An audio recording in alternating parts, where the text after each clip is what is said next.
Hi friends, it's Cheryl. It's been a really long time. I haven't made any videos or done anything so much on social media. I feel better not really being on social media. I just look at the things that I know great people are doing, but that's pretty much it.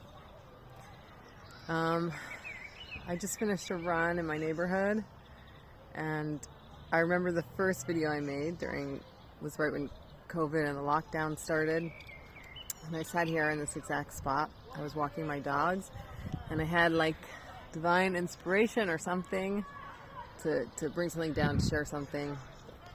And I got a lot of response for it. And then basically from that point on, anytime I did a video or wrote something, it was really because I felt like something needed to be shared, and I get the honor of tapping into that and doing that sharing. So here's my forest.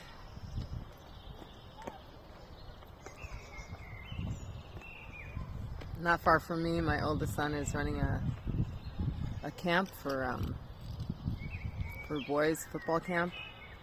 It's just so normal. In 2 weeks, he drafts into the Army. Everything is very surreal these days, and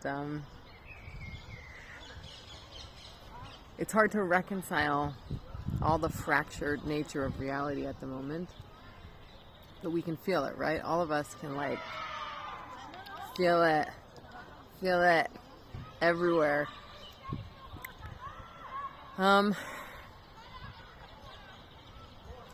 I've never been more proud to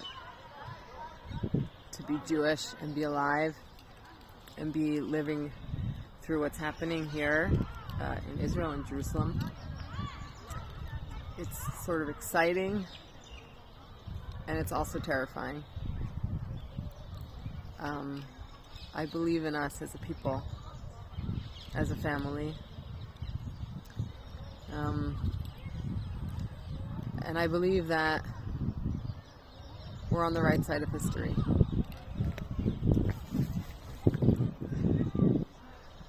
And I think the more everyone in the world just get on board with that and get on board with us, the better.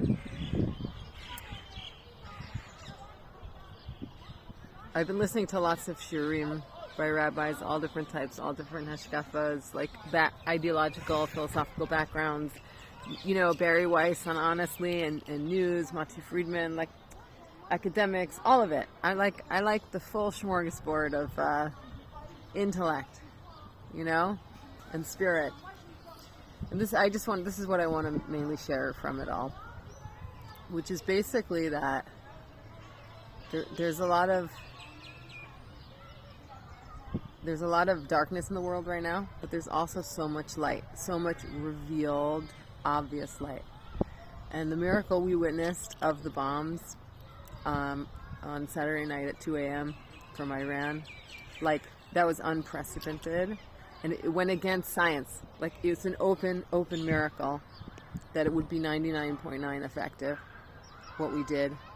And some other news things I was listening to said that it was I don't know, there was intelligence in advance in America. It was all it's shadow war, and the whole thing was orchestrated, and that's why we were able to intercept. Listen, Iran, the anti-Semitism is real. Iran wants to get rid of the Jews and kill us. The irony is that we're being told that we're doing genocide, but Hamas is a proxy of Iran. We're at the head of the snake or the octopus, whatever, and this is it. It's the final countdown, so to speak. And everyone has to understand that their intentions are evil and bad and genocidal, and they just want to kill Jews. They don't want the Zionist entity to exist. They don't want a state for Palestinians. They just want the Jews to leave, to go, to be killed, essentially. And this is something from all of time, right, that we've kept hearing. People love dead Jews, except for Jews. And a lot of non-Jews as well that are that get it. And it's okay to stand up for yourself, and it's okay to fight the good fight. And I think something that Israelis have that's hard from a Western perspective is like aggression, not even aggression, but conflict and having milchama, like war, internally, externally, feeling those edges, articulating them, having strategy. It's working something out. It's working something out. And it's safe to work that stuff out. And we have to in order to survive, right? In the past, in order to survive, we had to just like cower and do whatever other governments wanted. And to some extent, that's kind of happening here too. But it's okay to be in the ring, as my dad would say, bloody and your tooth knocked out, but you stand up. You stand up and you keep moving forward and you keep in the fight. And that's how we're all going to know ourselves. That's how we're all going to know what our values are, what our priorities are, what we live for. And I can really say that my children, being more of an Israeli mentality, coming at younger ages, they know what they live for. And there's no like people pleasing or cowering or basically giving power to something above us and beyond us other than Hashem. And I don't think Hashem is a narcissist and he just wants all the love and power because he's the greatest thing ever. I think he just like wants to be in a committed, revealed relationship. How awesome does that feel when it's working and you feel known and they feel seen and known, and there's this relationship, there's this back and forth? Of course, that's why you want to make a public wedding. That's why you want to do all these things publicly. Why does everybody in the world want to share who they're intimate with and what's going on? Because it's like the most beautiful, exalted way to express self. And let's try to think that that's what Hashem wants us to do now. And in some way, in order to do that, there has to be an eradication of evil. And that evil meaning people that commit acts of murder, acts of violence, with no shame and with real intention. And sometimes those things happen because fighting has to happen. But it should not be the first thing. And for sure, people here do not revel in anyone's death or anything that happens. There's a value of life, the sanctity of life. All of life's creation, all of the life of all of creation. I just feel like I wish you could all be here on the inside with us, feeling all the feels and seeing all the light. And just remember that Hashem, we're in a relationship.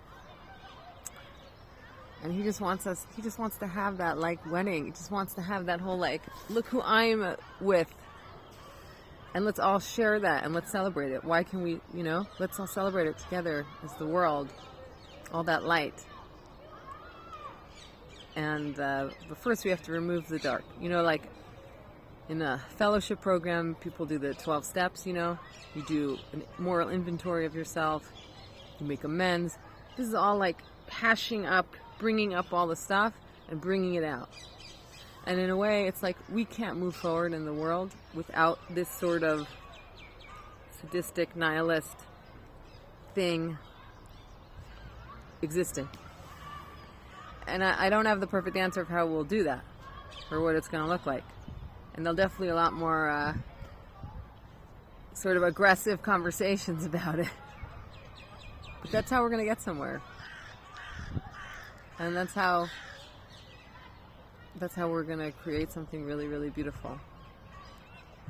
So I pray that we all feel connected to light and keep strengthening that light in us. It's almost like when you see beautiful pictures or early sunlight or late sunlight, right? It's gradual, and you see the light from behind something really, really open it up, right? So it doesn't have to just be that like you have to get rid of darkness, but it's like, can we bring out the light that everything is actually made up of, that can highlight the silhouette, that could bring it all from the back. And I think that's the koach of humankind. And I think we have to trust that that's our intention, and that's what we're doing, even through acts of war and self-defense. And that it's going to be good. It's not just going to be good. It's going to be great. We all love you, Hashem. We praise you. I love you all. Have a Shabbat Shalom.